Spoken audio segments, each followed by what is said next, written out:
Let's talk about something we haven't discussed in a week and a half. A Mariners loss. What is up? What is going on, everybody? Welcome back and welcome in to the Seattle Mariners post-game recap. The Mariners dropped this one 4-3 in walk-off fashion to the Orioles. They fall to 67-54 on the season.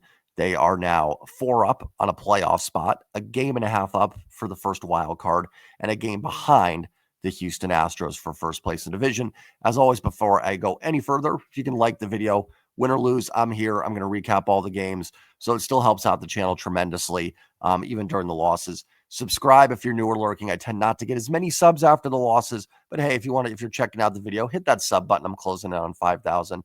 And don't forget to leave your comments on the team and the game down below. Boy, first place was fun in the ALS. We didn't even get to celebrate in a video because the Mariners game ended before the Houston's game yesterday. So we didn't even get to talk it up as a, like, hey, we're in first place. And then now it's gone. So that was fun. It's still plenty of time left. Like simple cliche, you're not going to win them all, right? Like you're literally not. We knew the Mariners weren't going to sit at 53 losses all season. They had won 8 in a row. They're 10-2 since the All-Star break, or not the All-Star break, since the trade deadline. Their only 2 losses were both pretty winnable games, too. The walk-off here tonight and then the game against Texas that they lost in 11 innings. Now, the Mariners had some close wins as well, so you can't go, oh, they could be 12-0. I mean, they could easily be, 7-5 in that stretch as well. It goes both ways. But both losses, very competitive. The team shows good fight there in the 9th inning. They battle back down 2 runs. They get a rally going and tie this game up. That's good to see. There's no quit in the team. They're still out there fighting. The bottom of the 9th inning was very, very frustrating. 2 quick outs from Brash, 2 strikes on Dylan Carlson, who you've got to get out. Carlson came into this series like 0 for 40 and has like 3 hits in this series. So that's frustrating. And then, Jackson Holiday just kind of shoots one down the right field line there. It wasn't hit particularly hard. It wasn't a pop-up bloop, but, 86, 87 off the bat, not crushed or anything. It just keeps it fair. And 2 outs, Carlson's running there. I guess that you're going to run there with 1 out because it's not, it wasn't a ground ball that could have been a double play or a fly ball or something, but and just allows him to score there. And then the ball game's over. So very frustrating because you were 1 strike away from getting it to extras. Not sure how it would have played out in extras. If you had JP, Dylan Moore, and Randy due up in the 10th, and the Orioles would have had, Westberg, Henderson, and Adley Rushman. But it would have been nice to have a chance there in the 10th inning to see what could happen. But unfortunately, it didn't get there. Who knows? You could maybe look at it in a weird positive way that, if you're going to lose it, better lose it in the 9th and the 10th or 11th. You should have Munoz, Pizarro good to go tomorrow, and even Brash probably if you have to. Yeah, it's going to be, every loss is going to sting, guys and gals, the rest of the way. They're all going to feel like, oh man, that's the one we're going to look back on here a little bit and regret not getting it. And 1-4 against Baltimore is not good. I do think they're not terrible, right? Like there's still talent from Baltimore. Trevor Rogers on the hill is really good. So when you've got, that going on, it makes that team just a little bit better. The Mariners did kind of run into the Orioles' best starters this series with Kramer, Rogers, and then Sagano tomorrow. So it makes it a little bit tougher of a series there for sure. Definitely not, a great offensive night, not a lot of opportunities, second night in a row, not until that 9th inning when they put together a couple runs. But even there in the 9th, they're just kind of still missing the big hit, right? Not going to take away. Naylor does a great job, runner steal, gets the run in. Nice job by Dom with the sac fly. Not saying they didn't do their job. They absolutely did. And that's something we've talked about with the Mariners, right? Not capitalizing in those situations. And they absolutely did it tonight. But, instead of like, it's a couple ground outs to get the runs in, instead of someone just putting one in the gap there to really open it up. So still just kind of missing that big hit. Tough offensive series so far. Definitely frustrating. Listen, if you're, we're Mariners fans, right? We have, whether you've been a fan for 2 years, 3 years, 10 years, 30 years, you don't have a lot of positives to fall back on. There's been some great moments in franchise history, but overall it's been, it's been a struggle. Let's not beat around the bush there. It's natural for anybody right now to think, here we go. This is how it starts. We lose the walk-off to Baltimore. Don't love Logan Evans going tomorrow in Baltimore. He struggles. Then you go to Philly or New York and then Philly, 2 good teams where truthfully you could play decent baseball and go 1-5 or 2-4 against them. Similar to when I say that, just what I'm trying to say is like Think of the Houston playoff series from 22. The Mariners didn't play terrible baseball in that series, but they lost all 3 games because Houston's a good team that, you give them a gap or an opening, they're going to find it and they're going to beat you. That's Philly and the Mets, right? You could go in there, pitch very well, have a couple good offensive days, but those teams are just so good, they could find a way. So you want to take advantage when you're playing a team like Baltimore on this road trip to bank some wins before going and playing those teams. So, we all have that thought in the back of our head, right? Every single one of us, every loss is going to feel that way. This is the one. This is the one that's going to cost us. This is the one that's going to sting here and start the massive losing streak. And who knows? Maybe it does. I don't know. Like things can spiral. Baseball is a game of streaks, right? The Mariners just on a big winning streak, and they can. It doesn't take much for it to flip the other way. Same as when you're on a losing streak. Doesn't take much to turn it into a winning streak. But we don't know yet, right? We'll get to that if that happens. For right now, it's a loss. It's a loss that stinks because they're all going to, but it's not anything to really be losing any sleep over. Because guess what? And I've said this before, when the team's playing well and people are probably tired of hearing it, they're going to lose again. And they're going to lose again. And they're going to lose again. They're probably going to lose, at least minimum 12 to 15 more times. And that's probably being very, very optimistic. So going to have to suck it up. We're going to have to get over it, win tomorrow, and you got a chance to win this series. And that's what you're looking for, is to win series, especially when you're on the road. And then go to New York and hopefully keep it going. Let's go ahead and dive into the box score here tonight.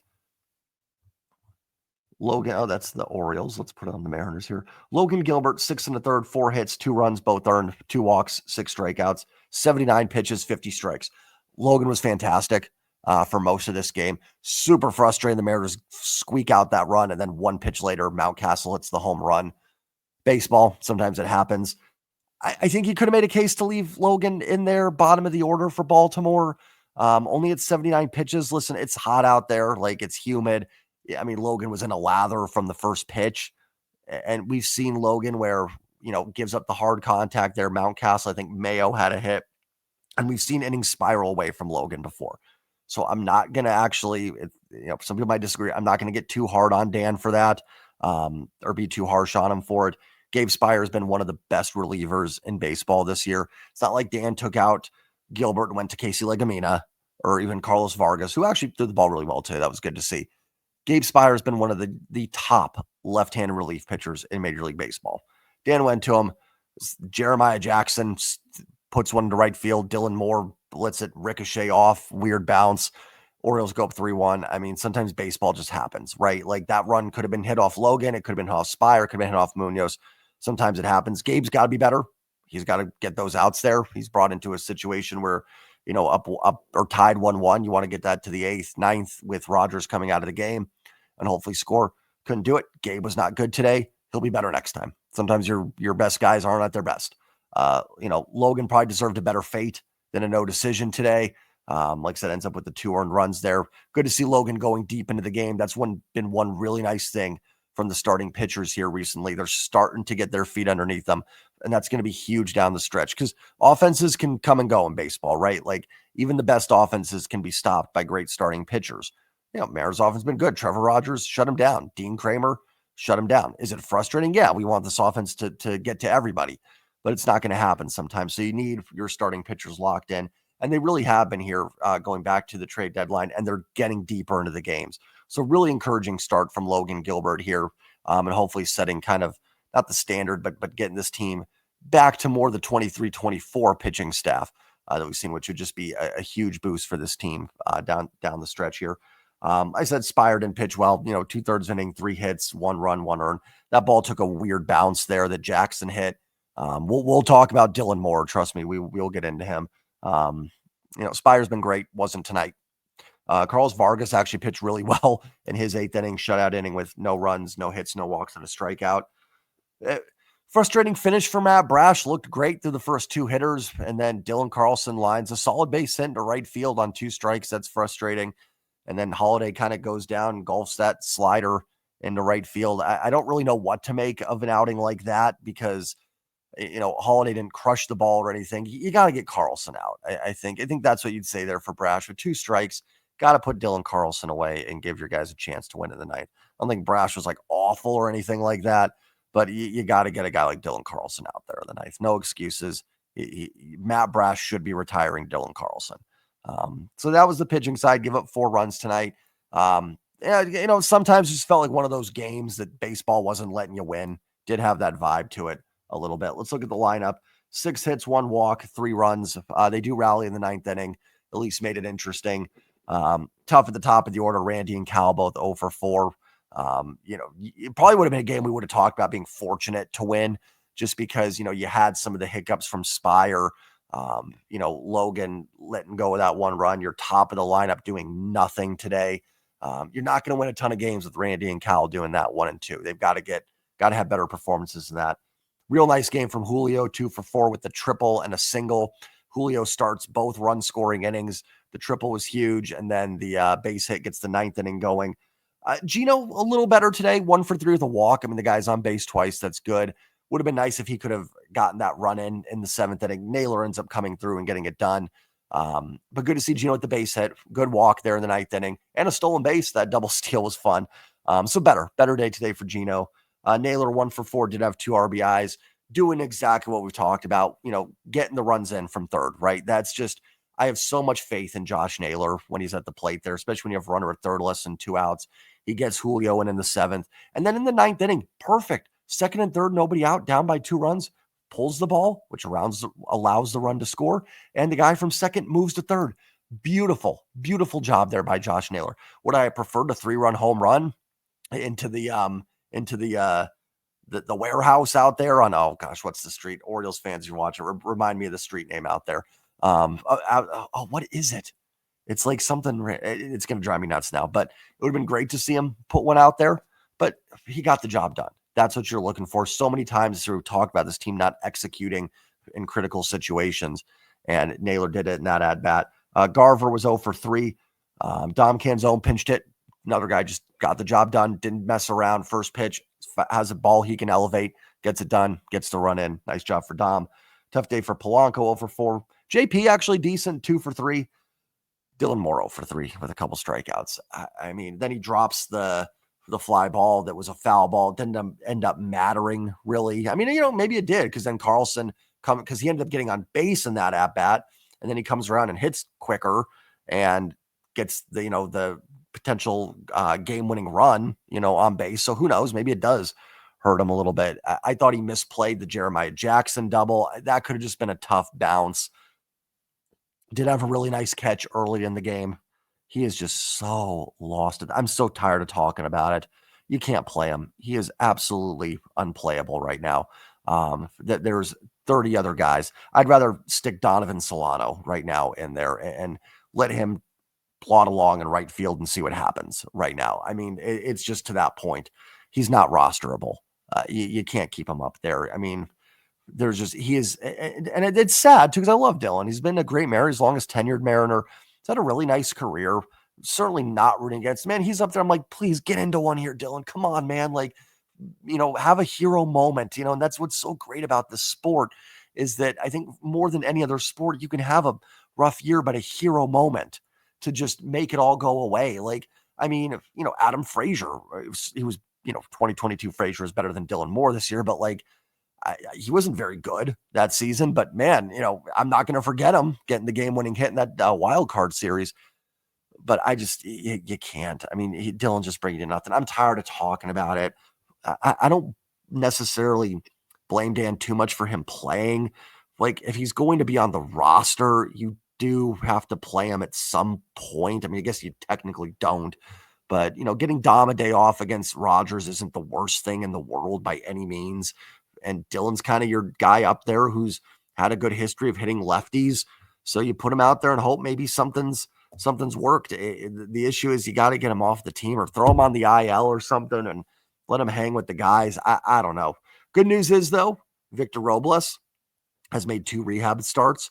Had a double yesterday. I think he was hit by a pitch like 2 or 3 times today or something like that. So on base, hopefully okay. Luke Raley, I think, had a double yesterday. He's begun his rehab assignment. He's played in a couple games. So reinforcements are on the way, and good reinforcements. Victor Robles was a huge part of the success the team did have in the second half last year. And we know how good Luke Raley can be when he's dialed in.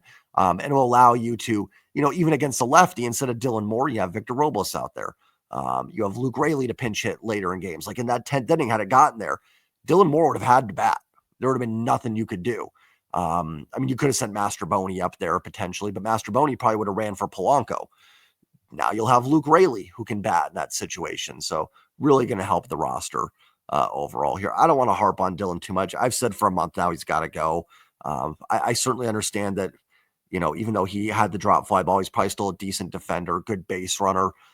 Listen, if you want to keep him, just have him run the bases as a pinch runner.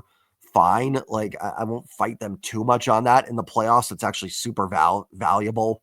We saw the Royals with guys like Terrence Gore and Jared Dyson. I should know he's a Mariner for a year. Guys like that can run. That's how they want to utilize Dylan Moore. Then that's totally fine with me. There's value in that. But man, like he can't take another at bat. He just can't. I've never seen anything like it, really. I don't have a problem with Mitch Garver. I know some people are up in arms about that a little bit. Garver's hit left-handers well this year. And having him DH allows you to pinch hit Dom for him. Garver's probably going to catch tomorrow, I would assume. So, back-to-back days for Garver. I'm not like super pumped about that, but he's been fine against lefties. I don't know why he hit sixth. I don't know. Who cares? It doesn't matter. Listen, I lost my train of thought there completely. Where am I finishing up here? Hey, not enough runs. At the end of the day, 4 runs in 2 games. That was going to be my conversation coming in. And then they scored 2 runs in the 9th to make that a little bit, oh, okay, they did put up some runs. But not enough offense here so far in this series. Pitching, been really good starting pitching, but then when they need the big out, didn't really get it essentially. So, you got a 1-run win. You have a 1-run win and you have a 1-run loss and a chance to win the series tomorrow. Go out and do it. Get the half game back in this division and extend your lead on a playoff spot. We've got what now? How many games are left here? 67, 53, 121, 41. Gosh, we're almost to 30-something games to go. Listen, you should be excited still. This team is still in a really good position. Guys and gals, there's a very, very, very high probability, to the point where I'm very confident in it, we're going to have postseason baseball for this team. Very likely we are going to. Texas is fading fast. Cleveland is 4 back of you and would have to jump Boston and New York and you. And then so essentially you just have to finish better than 1 of Boston, New York, and Cleveland. And you're better than all 3 by at least 1.5 games on the team that's closest to you right now. You're in really good shape. Try to dust this one off, win a series tomorrow, and let's get back on the winning ways. Remember to like, remember to comment, remember to subscribe. And as always, go Mariners. Peace.